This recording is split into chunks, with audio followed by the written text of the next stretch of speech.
جب افق کے پار راستے ختم ہو جاتے ہیں اور جہاں آسمان صرف خلا بن جاتی ہے، وہاں سے ذوالقرنین کی ایک عظیم سفر کی شروعات ہوئی جس نے وقت، سمت اور فاصلوں کو بے معنی بنا دیا۔ کہا جاتا ہے کہ ذوالقرنین نے سورج کو سیاہ پانی میں ڈوبتے دیکھا تھا۔ کیا یہ صرف ایک منظر تھا یا کائنات کے کسی عظیم راز کی جھلک؟ یہ کہانی ایک ایسے مسافر کی ہے جو زمین و آسمان کے پار ستاروں کی خاموش دنیا تک جا پہنچا تھا۔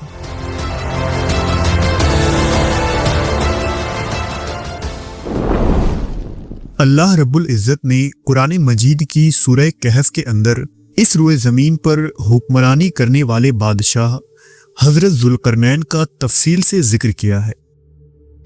اس روئے زمین پر حکومت کر کے اپنی لازوال سلطنت کو قائم کرنے والے حکمرانوں میں حضرت ذوالقرنین کو ایک خاص مقام حاصل ہے۔ حضرت ذوالقرنین نے ظالم حکمرانوں کے سیاہ اور جابرانہ سلطنتوں سے ٹکرا کر اللہ کی وحدانیت اور توحید کا پرچار کر کے ایک عظیم، بہادر اور طاقتور لیڈر ہونے کا ثبوت پیش کیا تھا اور ایک سنہری تاریخ رقم کی تھی۔ آپ اپنے دور اقتدار میں ایک نیک، انصاف پسند، فاتح اور جنگجو سپاہ سالار تھے۔ مورخین کے مطابق آپ کا نام سکندر تھا، مگر اللہ نے آپ کو قرآن مجید میں ذوالقرنین کے لقب سے یاد کیا ہے کیونکہ آپ نے اللہ کی قدرت سے دنیا کے 2 کناروں تک کا سفر کیا تھا۔ حضرت ذوالقرنین نے اپنی زندگی میں بہت سارے سفر کیے تھے، جن میں 2 سفر نہایت ہی نمایاں اور دلچسپ ہے۔ پہلا سفر مغرب کی جانب کا تھا۔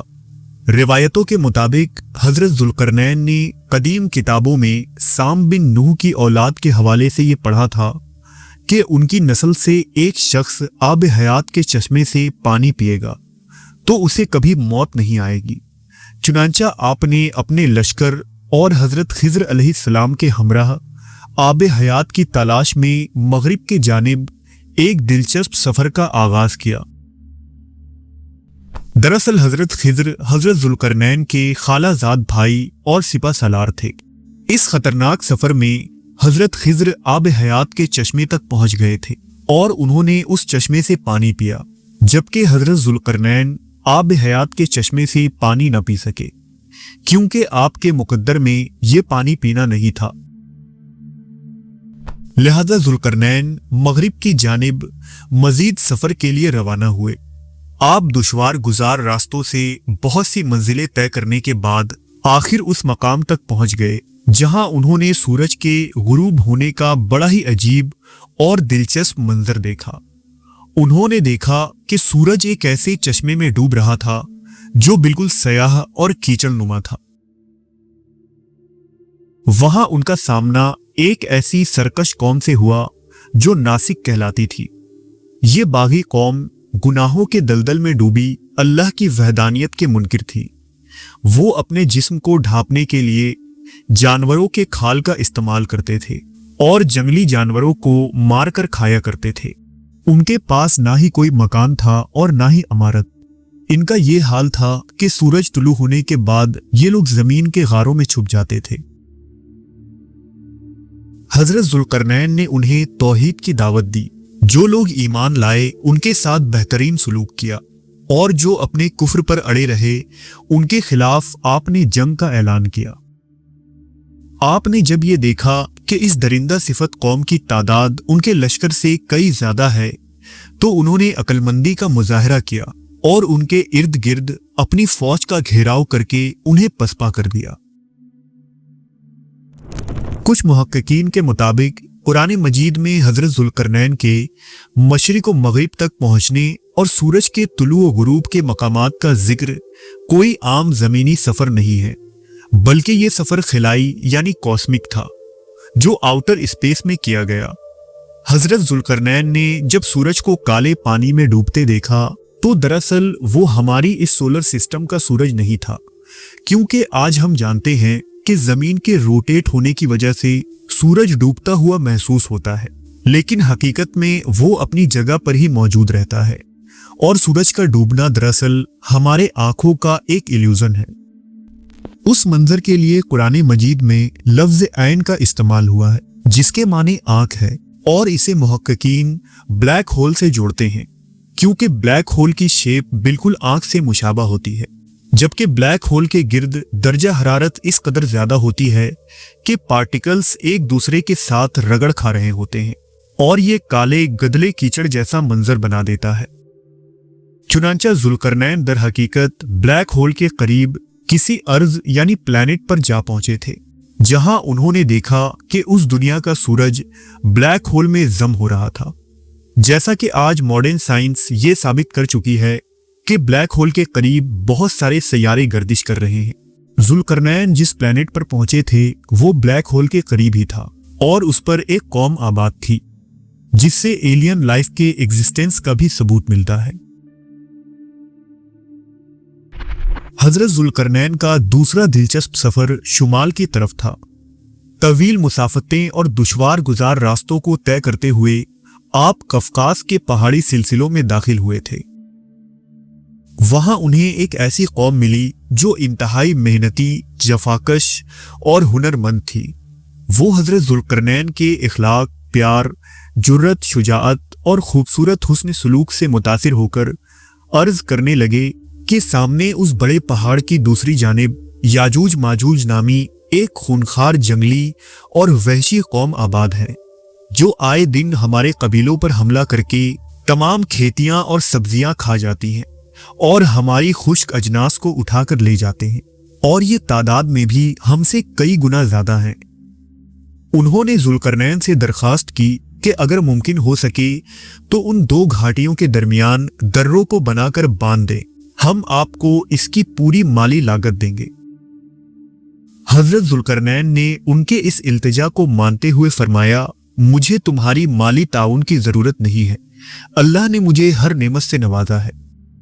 अलबत्ता इस काम के लिए इंसानी ताउन और मजदूर तुम लोग मुहैया करो, तो मैं ऐसी दीवार बना दूंगा जो निहायत ही मजबूत और पायदार होगी। जुल्करनैन के हुक्म से लोहे के बड़े बड़े तख्तों के ऊपर नीचे तहें जमाई गई, यहां तक कि उन लोहे की चादरों की ऊंचाई उन घाटियों की ऊंचाई तक जा पहुंची। चुनांचा हजरत जुल्करनैन ने हुक्म दिया कि आग के अलाव भड़काओ, जिसमें लकड़ी और कोयले का इस्तेमाल किया गया, और फिर पिघला हुआ तांबा ऊपर से डाला गया। इस तरह वो लोहे में पेवस्त होकर जम गया और एक मजबूत लोहे के पहाड़ की शक्ल का दीवार बन गया, जिसे तोड़ना इंतहाई मुश्किल था, और उसकी बुलंदी की वजह से ऊपर चढ़ना भी इंतहाई मुश्किल था।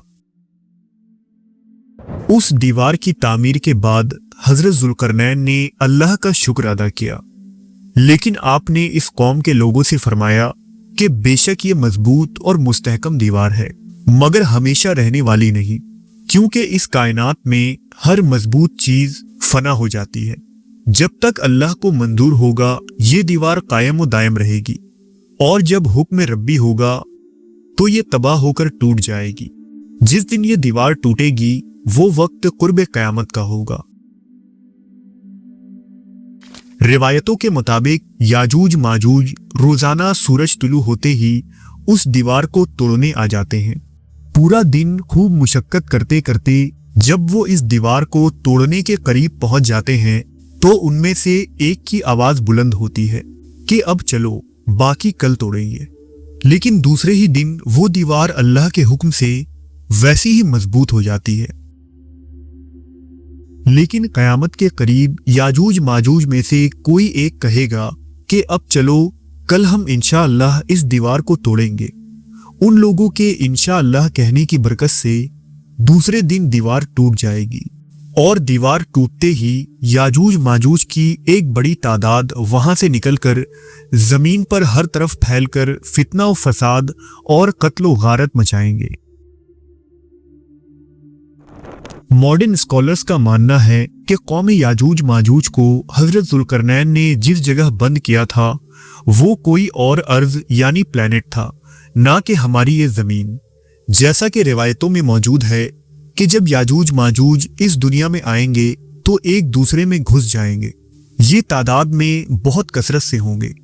तो ऐसा कैसे मुमकिन है कि वो इसी जमीन पर किसी जगह पर दीवार के पीछे कैद हों?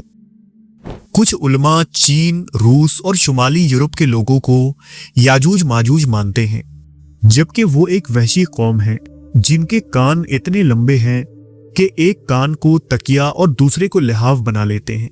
यकीनन हमारी इस जमीन में तो ऐसी कोई कौम नहीं। एक रिवायत के मुताबिक याजूज माजूज में एक एक के 1000 बच्चे होते हैं।